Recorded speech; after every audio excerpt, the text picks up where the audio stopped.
and made possible by grants from the Ewing-Kauffman Legacy Fund.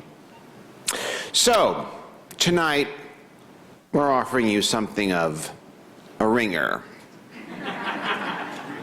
The idea that David Rice Atchison was President of the United States seems like something out of Ripley's Believe It or Not. And in fact, that's where I first learned about this odd little wrinkle in American history. I was maybe 10 or 11, and my father brought home a strange little volume titled The Wonder Book of Strange Facts.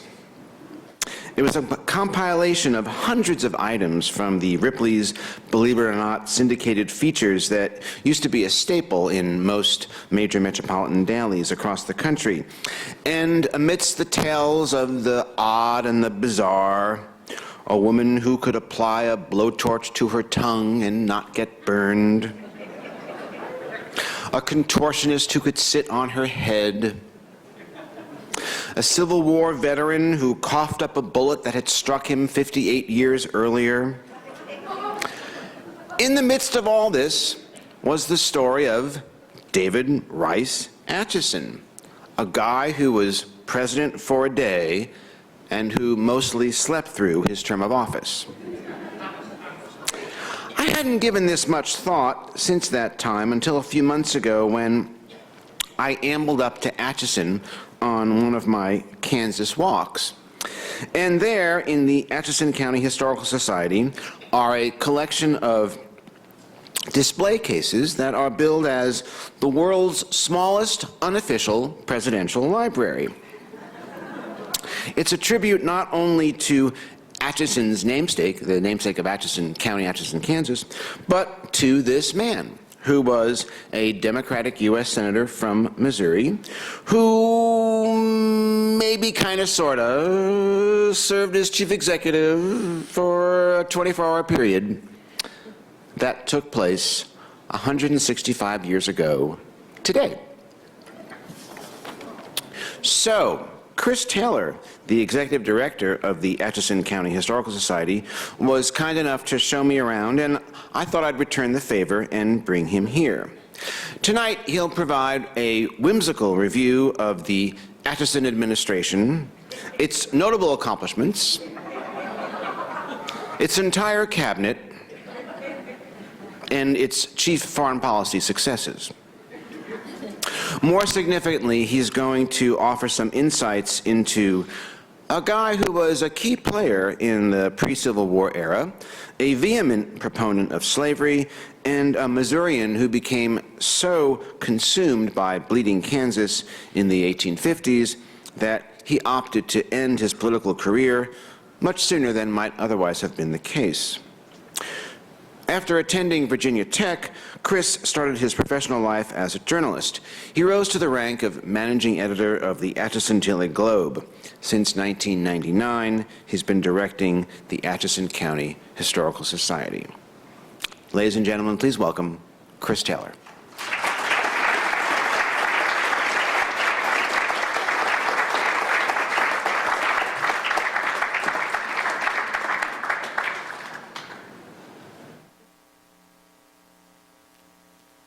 Thank you. Well, that was a grand introduction, and if you just want the major accomplishments of David Rice Atchison, thank you. It's been a lovely evening. Needless to say, his administration is a little less impressive than maybe Truman or, well, anyone else who was ever president. However, David Rice Atchison is someone you should know about. He was a significant player in the days leading up to the Civil War and the term what we call bleeding Kansas. He was one of the people who really began the push to get Kansas as a state, and he tried to direct it in a certain direction that he felt was beneficial for the Union. Was he misguided? Very possibly. Was he successful? Absolutely not. But what's important was who this person was and why, unfortunately, he disappeared from everything. The library here came up with the title for this program, David Rice Atchison, the President No One Knows. And in looking at that, I realized that long ago in another lifetime, as a journalist, I actually wrote a column for the newspaper I worked for entitled the exact same thing. However, in learning more about him, maybe the title should be David Rice Atchison, the man, the senator, and the president that no one knows.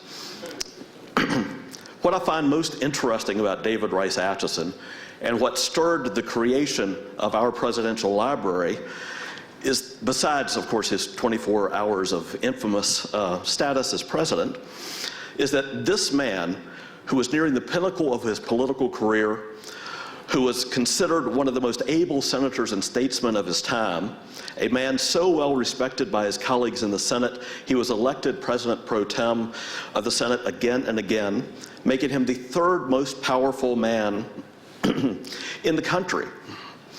And at least on two extended occasions, when the vice president or the president had passed away and no vice president was in office, he served as de facto vice president, and the press of the time referred to him as Vice President Atchison for years and years during his tenure in the Senate. How could a person who is this high-ranking, this influential, how could he disappear? How could he just completely fall off the map? How could someone who is so smart, so capable, so understanding of the ways to get things done at the highest levels fade away so completely that he would be forgotten for nearly a century? Someone who was so powerful and was so able to change the rules of statehood just to try to keep the balance of power does not just evaporate. I think we need to look at who was David Rice Atchison. Likely because he left public life early. His accomplishments and goals were overshadowed by the Civil War and its aftermath, and his moment of infamy was not followed up by greater moments. Atchison has faded from view and gotten left out of most of the history books. A fire in 1870 probably added to this. His home burned in 1870, including his library, his large collection of papers, and his manuscript he was working on for his memoirs. Had that not burned, we might know more about him today. He may have not completely disappeared. David Rice Atchison has been typically portrayed as this two-dimensional figure without much redeeming value, an ugly slaveholder who holed up in Texas after the Civil War. The most repeated stories about David Rice Atchison show him as a drunken border ruffian, a vile figure out to illegally sway the elections of a young Kansas territory and bring slavery into a place it was not desired. And even his 24 hours of highest rank gets twisted into him sleeping off a drunk and missing his big day. In preparing for this, I found there's a blog out there by a priest which repeats a story about him saying that he had gone out to attend the inaugurals on that Saturday night and slept all through Sunday. Well, besides the timeline problems with inaugurals not happening until Monday, there's no real evidence that David Rice Atchison was a drunk, and no real evidence that he did anything besides go to sleep after working with the Senate for nearly 72 hours. The real David Rice Atchison was a very complicated man of exceptional intelligence, excelling and growing into someone who put principles in front of convenience, who then entered what should have been the most productive period of his life at the same time the United States was being torn apart. As a young man, after he passed the bar and began into political life, he took the act of defending the Mormons in court. This was certainly not a popular thing in Missouri, but he felt the Mormons had the right to a proper defense, and so he put his career on the line as a young lawyer and defended the Mormons. In the Senate, he did another somewhat unpopular thing, that he defended the rights of the Native Americans and believed that all the treaties should be upheld that were given them. Of course, at the same time, he was taking other actions to open the West that was putting pressure on those same Native Americans he was defending with one hand. And then he was drawn into the Kansas question, as I like to call it. Kansas absolutely consumed him, but I'll come back to that in just a few minutes.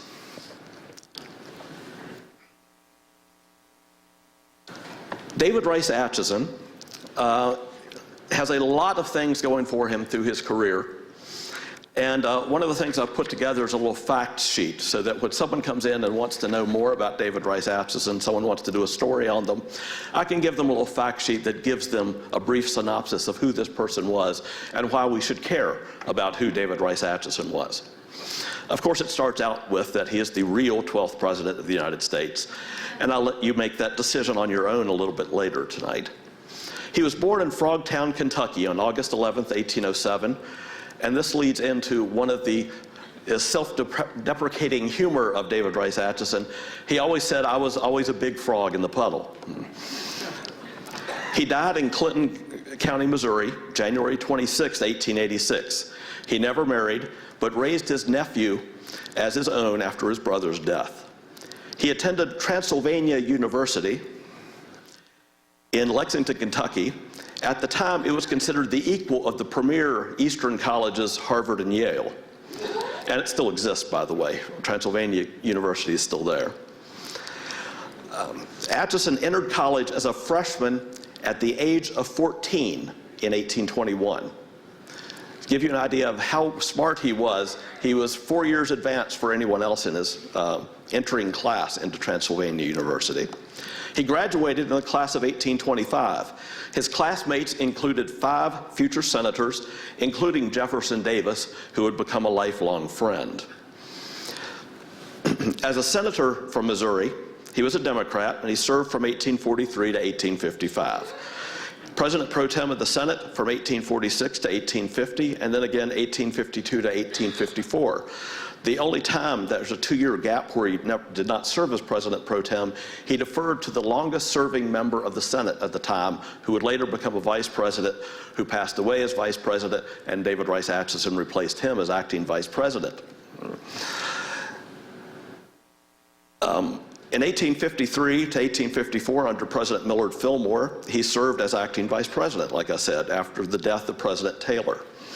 In 1853 to 54, under President Franklin Pierce, after the death of William R. King, he once again served as acting vice president.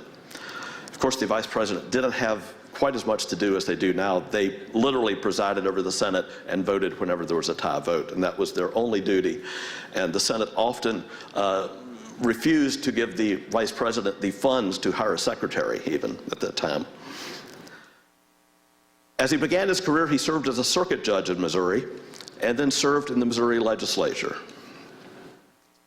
He was instrumental in the Platte Purchase that expanded the area of the state of Missouri. In his time in the Senate, he spearheaded the drive to allow the Oregon Territory settlement and set up a territorial government. He was one of the main supporters of Texas statehood. He took a firm hand upholding the treaty rights of Native American tribes during his tenure as the chair of the Committee on Indian Affairs. He opposed the abolition movement and was a staunch voice for states' rights. He stood with the southern states who feared this trend would break the Union, and he became the de facto leader of all the southern states in the Senate. Being from Missouri, that was kind of an unusual position, that he led that entire delegation. Atchison was also considered to be the real power who drove the passage of the Kansas-Nebraska Act. It is thought that possibly he even wrote the Kansas-Nebraska Act, giving the credit elsewhere, but he was the power broker behind it, being able to garner all the Southern votes to support it. When he retired from political life in 1856, he gave up because of the Kansas question. He retired to his farm, and his last political foray came in 1860 when Atchison stood as a candidate for the Missouri governor as a Democrat, but he failed to gain the nomination. There were other forces at work.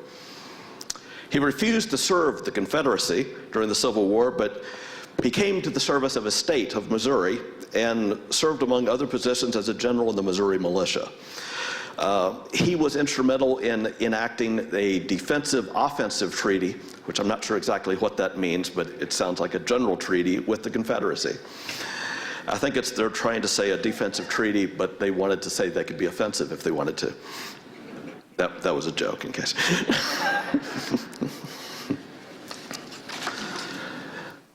So I'll come back now to the Bleeding Kansas era.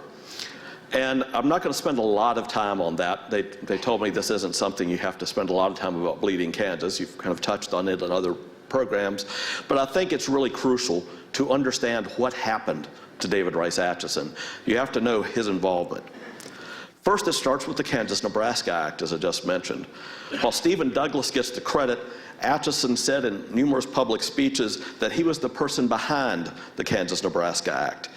Did he write this critical bill, or was he the push behind it? He was the person likely driving the southern states at this point. We can think of Atchison as the godfather of Kansas in this regard, driven by his vision that the fate of Kansas was the fate of the Union. In public, he spoke of allowing Missourians and Southerners to participate in the wealth of the West. But privately, he saw that the way Kansas went would tip the power in the Union and either solidify the Union or break it. He fought at all costs to protect the Union in the way he saw was the only way to avoid civil war, by protecting Southern interests. Was Atchison a savior or a demon to Kansas? It depends on the view you take, but one thing is certain, and I missed my coming up here, but one thing is certain, he saw the future course of the nation before anyone else realized that we were already on the road to the Civil War. David Rice Atchison had this two-personality thing going, not because of anything he did, but because he was reported on by different sets of reporters with different agendas at the time. There was either border ruffian David Rice Atchison or peace broker David Rice Atchison. And the question was, did David Rice Atchison fire the first shot through the Free State Hotel in Lawrence, or did he plead for calmer heads? I'm going to read two excerpts on different sides of this, and you can decide which one makes more sense for that time period. I'm going to start off the story of the peace broker, David Rice Atchison. And this was as he told this, someone else reported he told them in later years. I made several speeches, at least half a dozen, riding horseback to the different companies. I spoke in the interest of peace, exerting myself to check, not to incite, not to outrage. It was not my wish that the hotel should be destroyed. I urged Sheriff Jones to spare it. I told him that it would satisfy the ends of justice if he should throw a cannonball through it and there let the matter rest. But Jones was bent on mischief, and I could do nothing with him. The Squatter Sovereign, which was the newspaper of the time in Atchison, the city of Atchison, reported on the events in Lawrence this way. Atchison, this is Atchison the man, Atchison began by reminding the men that they were there to enforce the law, not violate the law, and should put personal animosity and private passions behind them. The general reminded the posse of the critical political condition of the country and told them that the eyes of the nation would be riveted on their actions that day. These men owed it, therefore, to their friends and families in distant places to remain temperate and calm in the discharge of their duty. That sounds like a human being talking, doesn't it? On the other side, the New York Tribune, which had reporters stationed in Atchison and northeast Kansas throughout this entire time period, reported on the same event. And this is the story of border ruffian David Rice Atchison. Boys, this day I'm a Kickapoo Ranger, by God. This day we have entered Lawrence and not one damned abolitionist has dared to fire a gun. And now, boys, we will go in and test the strength of that damned Free State Hotel and learn the Immigrant Aid Society that Kansas shall be ours. Boys, ladies should be respected by all gentlemen, but by God, when a woman takes on herself the garb of a soldier by carrying a Sharp's rifle, then she is no longer a woman. And by God, treat her for what you find her and trample under your foot as you would a snake. If a man or woman dare stand before you, blow them to hell with a chunk of lead. There's just a subtle difference between these two accounts, isn't it? So you have to decide who was David Rice Atchison. Obviously, you have two completely different characters being portrayed in the media of this time. I moved ahead on myself. Atchison was consumed by what was happening in Kansas, and he let himself be drawn into the detriment of everything else in his life. He even ignored the opportunity to be reelected to the U.S. Senate to try to reconcile how the Kansas question was going to be answered. Now, David Rice Atchison was no saint. He was a slave owner, and he was concerned about what would happen to Missourians who owned slaves like himself. But he was more concerned about how he might preserve the Union, if only for a while. Was he short-sighted? Was he kidding himself that Kansas allowing the extension of slavery would solve the problem? In both cases, probably yes. But you have to consider that he was not this radical slave state, wild-eyed, whiskey-breathing heathen, as we often get the image from Atchison of this time. If he only cared about slavery and not at all about the Union, his record in the Senate would be different, and his lifelong friendship with Jefferson Davis would have allowed him to have had any position in the Confederacy he wanted. However, they differed a very great deal in what they felt about what was happening. Jefferson Davis was not David Rice Atchison's biggest fan at this time because David Rice Atchison had other agendas. And David Rice Atchison was probably closer to Lincoln in his opinion of trying to preserve the Union than of Jefferson Davis or any of the southern states that he was supposedly the leader of in the Senate. He could have had any position in the Confederacy, but when he had finally admitted to himself, long after many other people around him had saw it, that the Kansas cause was absolute futility, sometime in 1857 or 1858, he retired, going to his farm in Clinton County. He would be pulled back to serve with the Missouri militia, and he used his contacts to benefit the state by forging a mainly defensive alliance with the Confederacy. Late in the Civil War, his path literally disappears, just as he would do later. Finally resurfacing, he owned a farm in Texas where he stays for at least a couple of years, wary of returning to his family property in Missouri.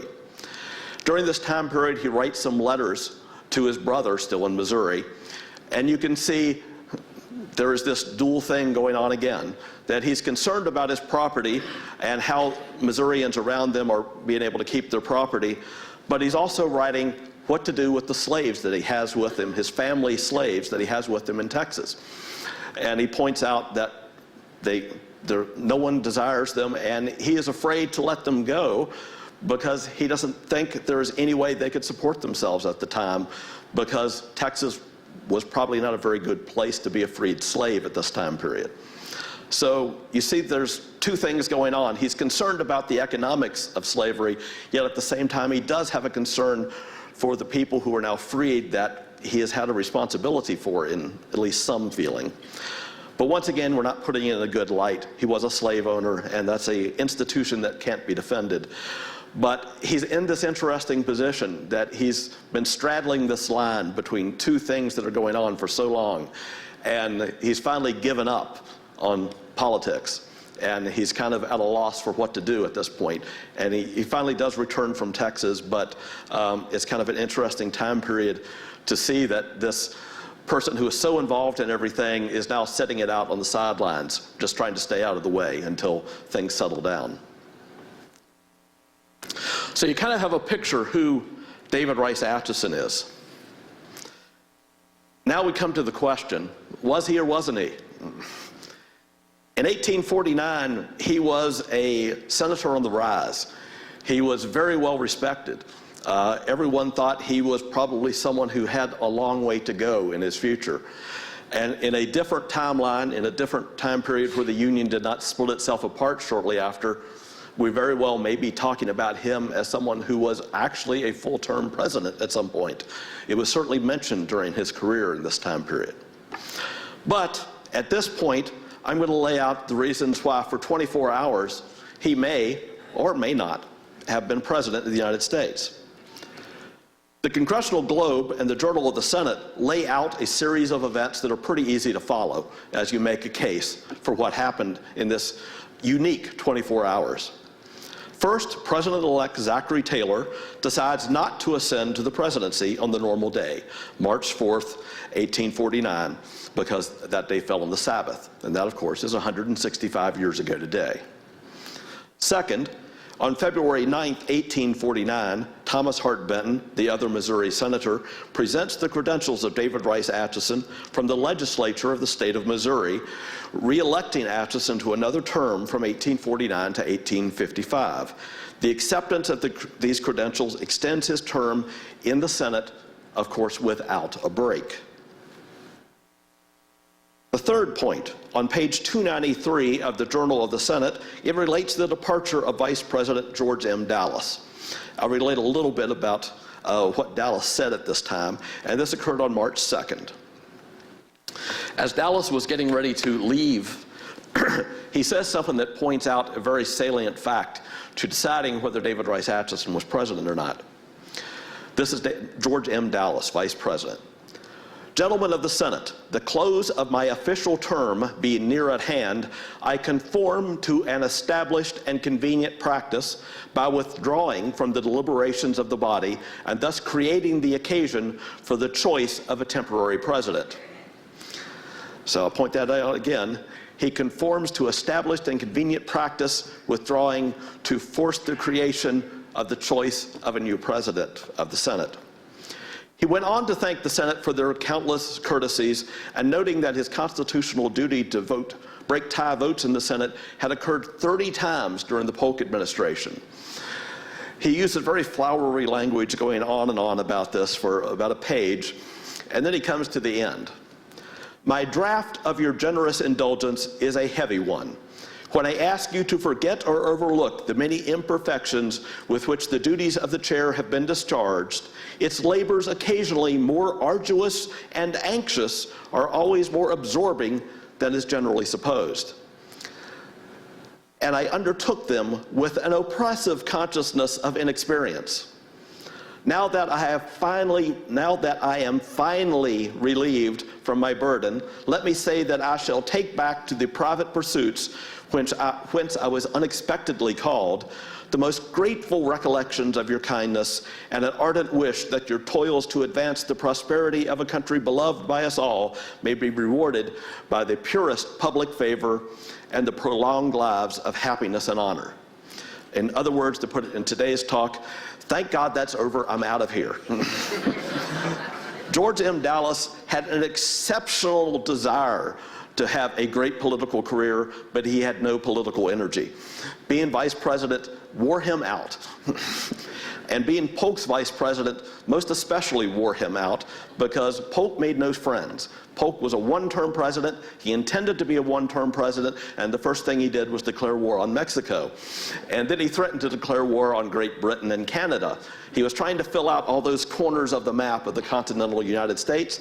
In that, he succeeded in making a lot of extra friends. Polk did nothing.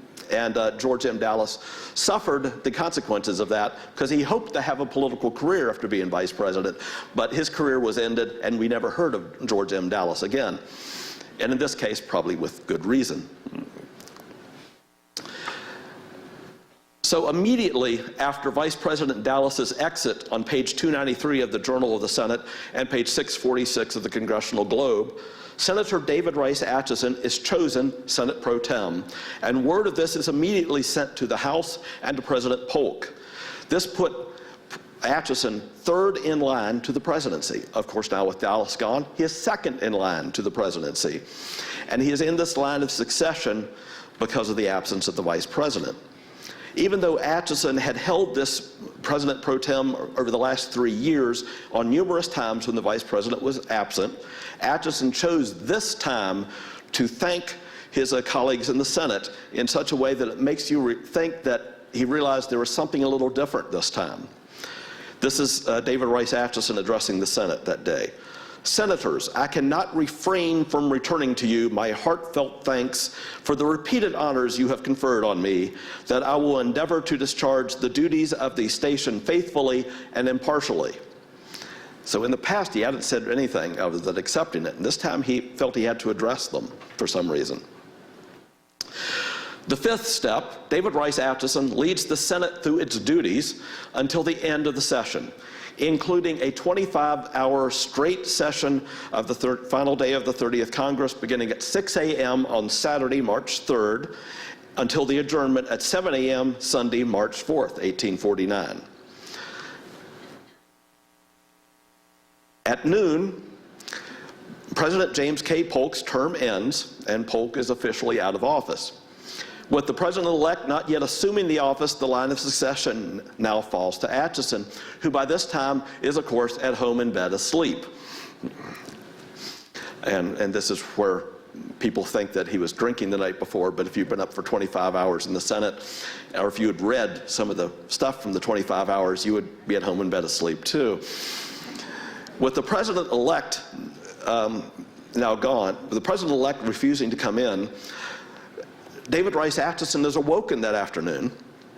About 3 p.m. supposedly, and at other times during the afternoon and evening, a friend of his who was a judge and other senators show up asking for appointments to his cabinet or one-day ambassadorships. It has been noted in some stories that he signed some papers during his 24 hours as chief executive. Possibly there were papers related to Zachary Taylor's inauguration. However, nothing like that shows up in the congressional records of any type. If there was anything, possibly Zachary Taylor's presidential papers might have something, but as far as I know, no one has ever seen anything like that. Or it very well could have been they refer to papers that were dotting the I's and crossing the T's from a 25-hour marathon session of the Senate. At noon on Monday, Zachary Taylor, the president-elect, takes the oath of office, and now the 24-hour president is officially out of office.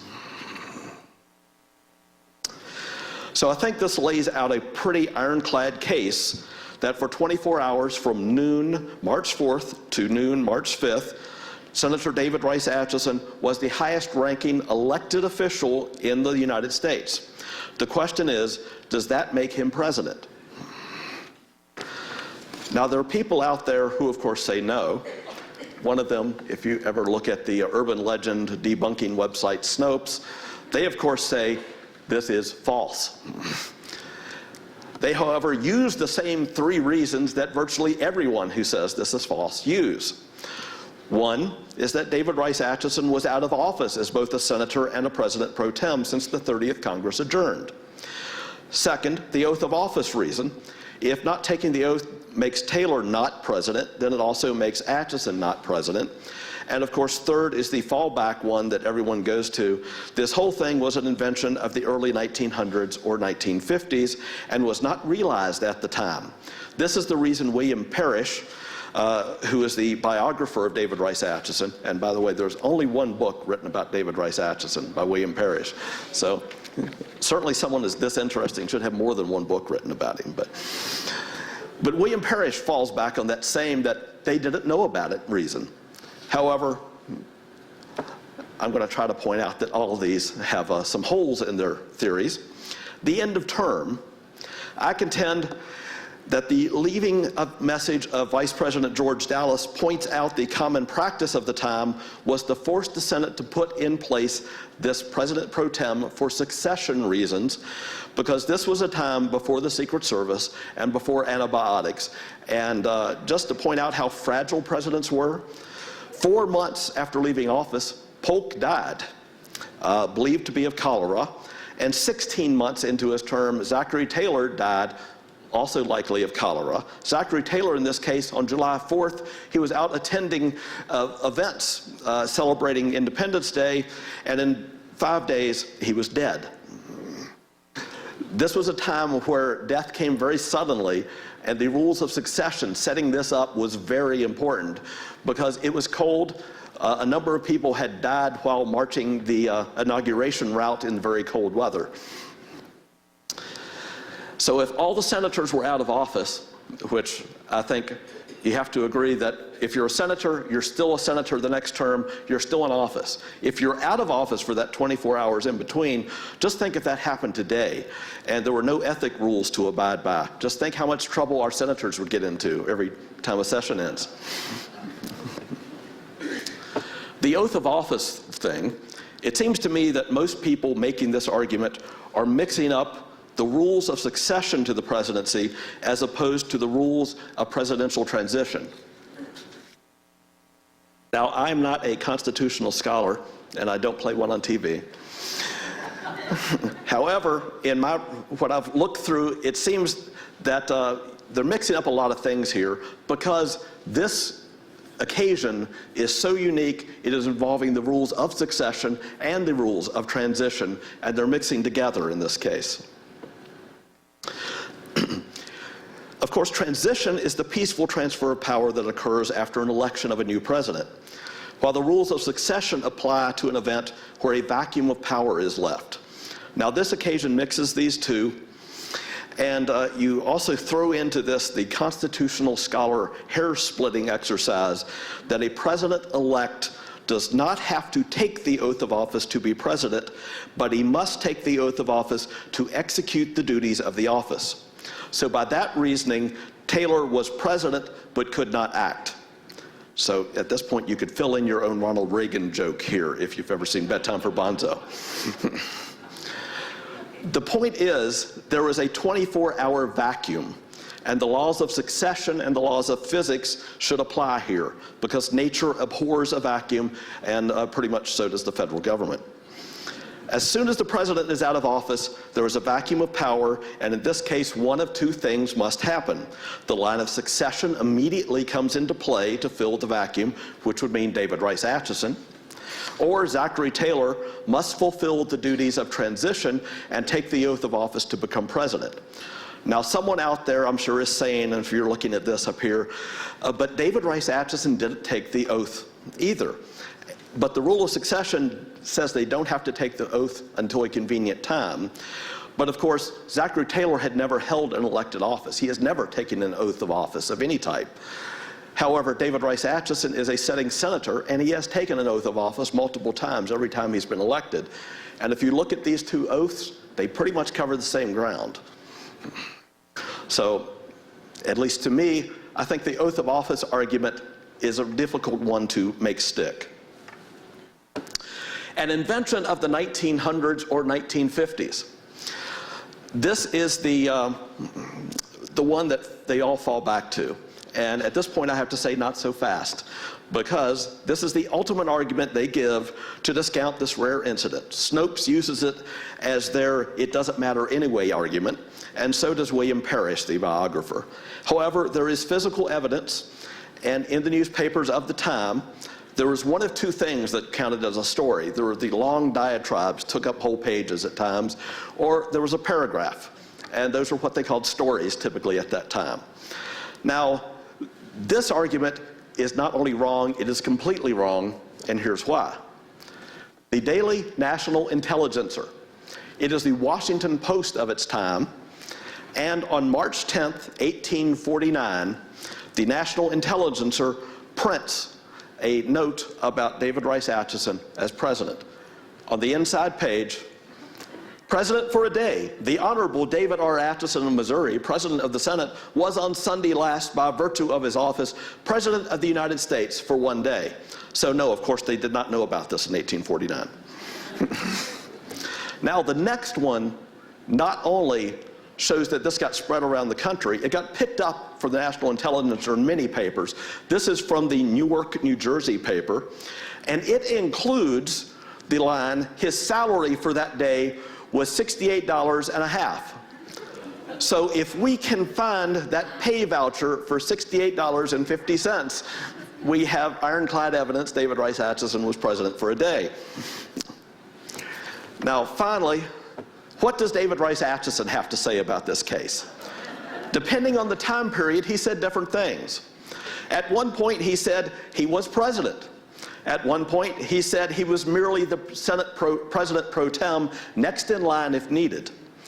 He also said that for 24 hours, either the country was without a government or I was president. He often joked that I had the honestest administration this country ever had. And in a later interview, he said, "I had one boast to make, that not one woman or child shed a tear during my incumbents of the place for being put out of a job. It was probably a little funnier at the time, but I think it shows he had a sense of humor. He didn't take it too seriously, but he realized this was an unusual situation, and he was probably ready to accept this position if it had come to him. He had spent pretty much his entire Senate career getting ready for this. Of course, like I said, that for long periods of time, he was just a breath away from being president, as he served as acting vice president. For most of his Senate career, he was 2 steps away from being president. And if something had happened to Zachary Taylor or Polk, so the situation had happened differently, I think he would have been ready for that position. And of course, you have to remember, Zachary Taylor, 16 months after this 24 hours, died in office. So why is there a David Rice Atchison, world's smallest unofficial presidential library? For one, we couldn't come up with a way to make that title longer. And you may have guessed by now that the library is actually an exhibit on David Rice Atchison and a collection of material, papers, artifacts that help tell the story of this important figure in the earliest days of the Kansas Territory. Depending on the time, it is 2 or 3 enclosed cases inside the Atchison County Historical Society Museum. Also, there's a banner above it declaring it the Presidential Library, so when people walk in, they can see it and go right to it. We opened up the current Presidential Library on President's Day in 2006.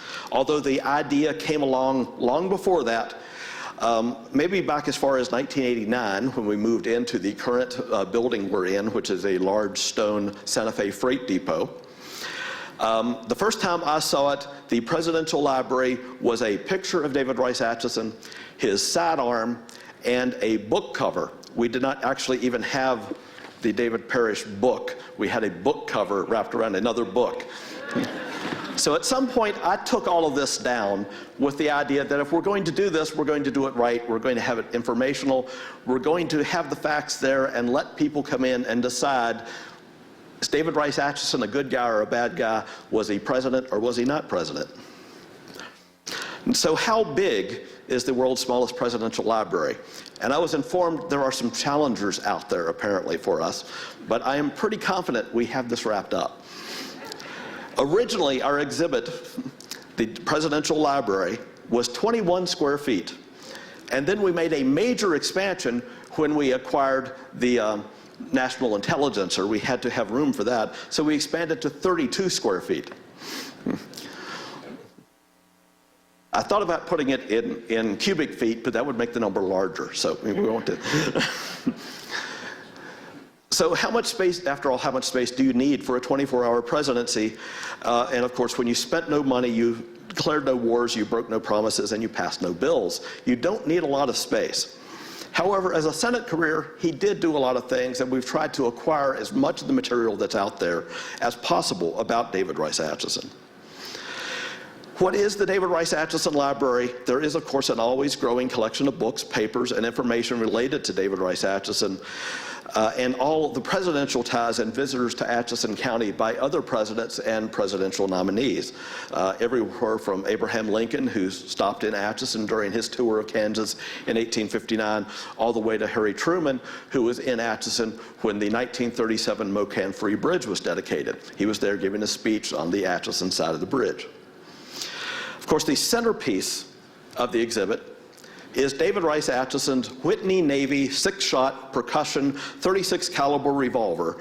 And this was carried by David Rice Atchison, and it was likely one of the 4 pistols he carried in March 1855 when he came to Kansas to safeguard the first Kansas election.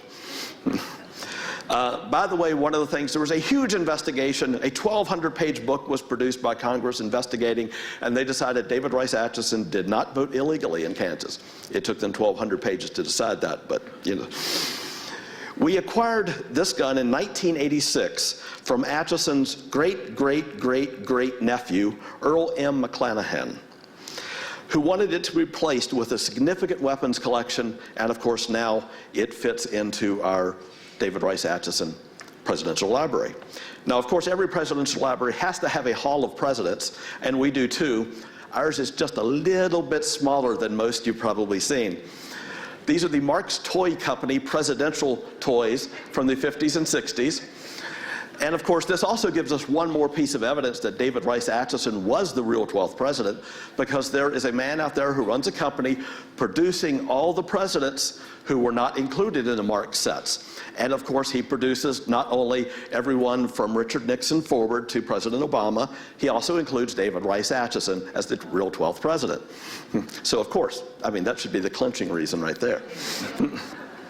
And then for the opening, we produced some of these little pedestals with David Rice Atchison, a collection of his books, and of course a reproduction of his revolver, there with a nice bronze colored plaque. Not actual bronze, but you know. The Daily National Intelligencer, like I said, this was the cause for our major expansion in the world's smallest presidential library.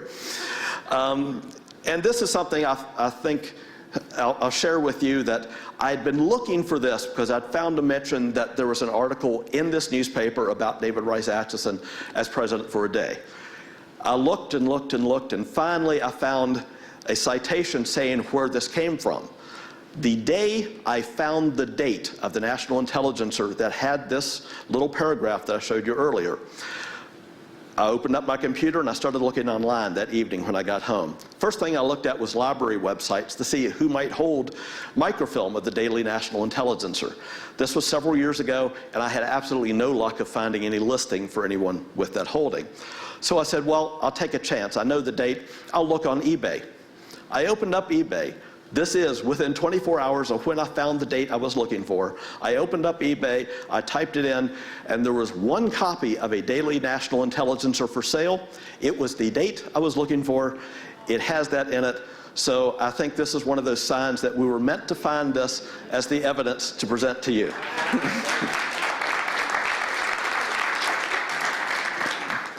And I hope you will consider visiting the David Rice Atchison World's Smallest Presidential Library.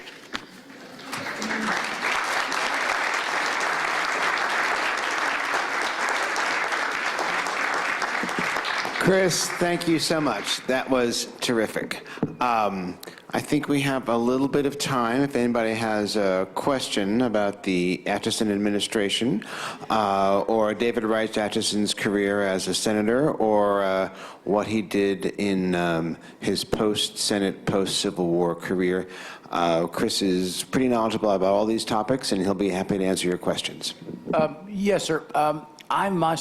I was always under the impression that the line of succession was President, Vice President, Speaker of the House, and then President Pro Tem of the Senate. Is that not true? I mean, am I wrong? That's the way it is today. In 1849, the President Pro Tem was before the Speaker of the House. So then, back then, it was President, Vice President, Speaker Pro Tem, and then Speaker of the House, and then Secretary of State, I believe. Yes. Okay. So at some point it was switched in there. I'm not sure the exact date, but you are correct. That's the way it is today. Okay, thanks. How much did you have to pay for the paper? I knew someone was going to ask that, and I couldn't find it in my records. I think it was about $18 or maybe $22. I mean, it wasn't too much, but for an 1849 newspaper, and of course it's made 1849, it's that beautiful paper made out of rags, so it'll last forever. So. Good evening. My name is David Reed Atchison. My brother is Robert Dean Atchison. My name is spelled like Dean Atchison, Secretary of State under Harry Truman. Our family definitely felt that David Rice Atchison was hungover on his day of presidency. We are Yankees from Northern Illinois, and I'm sure the newspapers irritated my family. We spelled our name A-C-H-E-S-O-N, but not originally. It was A-T. And it was A-T when churches kept track of birth records and death records. You know, counties didn't do that a long time ago. And I lose count on the greats, but my great-great-grandfather changed the spelling of his son's name in the church records. The one thing, though, I have been steadily learning more about David Rice was, like you said, it wasn't all bad. I went to your museum. It's a very nice museum, and I talked to the ladies there, and I said, my father went to Platte City, where David Rice Atchison is buried. And next to his grave is 5 children and no wife. Well, that was more fire for our family. Well, Until I found out that he was never married, his brother died, and he raised these children. So I had to call off the wolves, my sister and my brother. But we've followed this quite closely. The Chicago Tribune, years ago, did a big story on his one-day event, but I wish I knew the date. Well, I found a number of things. This popped up in Dear Abby at one point, and there was an interesting conversation. Of course, everyone said he wasn't president who wrote into Dear Abby, but she said he was. And of course, Paul Harvey said he was too. I found that in trying to find this Dear Abby listing. But the David Rice Atchison, he came from Kentucky, of course, and his father was a minister. And I'm not sure how many brothers and sisters he had off the top of my head, but there are other branches that originate from, Kentucky as well. So, but there seem to be a number of different Atchisons. Whether they're all interrelated, I don't know. Okay. Thank you for your marvelous presentation today, sir. Seems to me a terrible dichotomy in that he would champion the rights of Native Americans while holding slaves. Over. Well, I agree with you. One of the things I always point out is when you're looking at this time period, if you look with 2014 eyes, you're not getting an accurate idea of what was going on. You have to kind of put yourself in place of what was common practice at the time. And, that's very difficult to do, and there's no defense for slavery. But, that's how he grew up. He grew up in a family who owned slaves in Kentucky, and that was part of his family, what happened in that, and so it was kind of accepted. As a senator and later on, he was usually considered to be very fair. How does slavery fit into that? I mean, does everyone who owns slaves, are they all horrible people? They're obviously participating in something that's terrible, but it was something that happened, and we have to kind of factor that in somehow in looking at who he was. Yes. You mentioned his quandary about what to do about his slaves. Do you have any idea or any information on what did happen to them? The only thing I've come across, and I've been told by a couple people, is that he put it in his will for his slaves to be freed. Of course, he didn't die till 1886, so of course that has no bearing on reality. My understanding is he sent one of his slaves, he sent them to be employed at his property in Missouri, because during the time he was in the Senate, he had a body servant who went with him everywhere. And it's believed that's who he sent back to Missouri to be employed on his farm there and continue working for him. The other slaves, as far as I can tell, I really don't have any details. I don't know if they were left in Texas or sent somewhere else. He usually seemed willing to pay to put them in a better situation, since he could no longer protect them as he saw it. You have to take it with a grain of salt, what was happening at the time. So. The thing I wonder about is the fact that he was a Missouri senator, but they named a town after him in Kansas. Can you explain how that happened? Well, he was, like I said, that he was kind of the godfather of the Kansas territory. So he had a real interest in what was happening in Kansas. 7 of his friends from Platte County, Missouri, came up the Missouri River when Kansas was open for settlement. They came up the river and they were looking for an investment. And they wanted to include David Rice Atchison in this investment. They found the site of what is now Atchison, Kansas. It was this beautiful open site, open directly to the river, went out on a pretty level plain out to the prairie beyond. So it was a great investment site. They named it for David Rice Atchison because they wanted the good things that would come with having his name associated with it, because he would draw interest to it, because he was still influential at this time. It would be a few years before he started dragging his own name through the mud, or the New York Tribune drug his name through the mud. So at this point, he came in and he was in the city of Atchison in Kansas when they sold the first town lots. And he actually was one of the first lot holders in Atchison. Although he gave his interest away, he never kept any property, as far as I can tell, never continued to own any property in Kansas. He gave it away to a man named James Headley, who was a lawyer in Atchison, in early Atchison, who is identified as his nephew. I cannot find where that family relation works out, if he was actually his nephew or if he was some distant relation. But he was in Atchison. It was named for him. He did support it early on. He was an early, property owner within the town, and then he gave his interest away to someone else. Supposedly, they kept a room reserved for him in one of the hotels in Atchison so they could say that he was a Kansas property owner and could come in to support the various activities at the polls. But those were his friends more so than him directly doing that. So. I grew up in Clinton County, Missouri, and Plattsburgh, of course, is the county seat. Now, there has always been a statue there of David Rice Atchison. Was his land, his farm, maybe considered part of Plattsburgh? I'm not sure why he has always been there. That was probably around.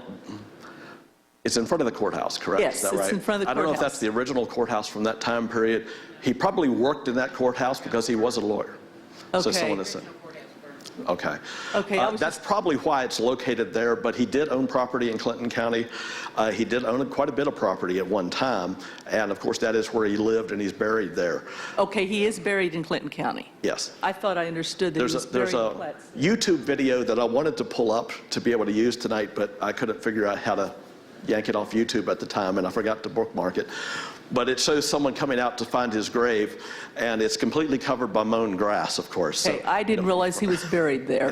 yeah. Okay. So it was kind of one of those things for the unknown president that his grave is covered by mown grass. But Well, Chris, I can't thank you enough for giving us a great deal of thought about whether or not who was really the 12th president.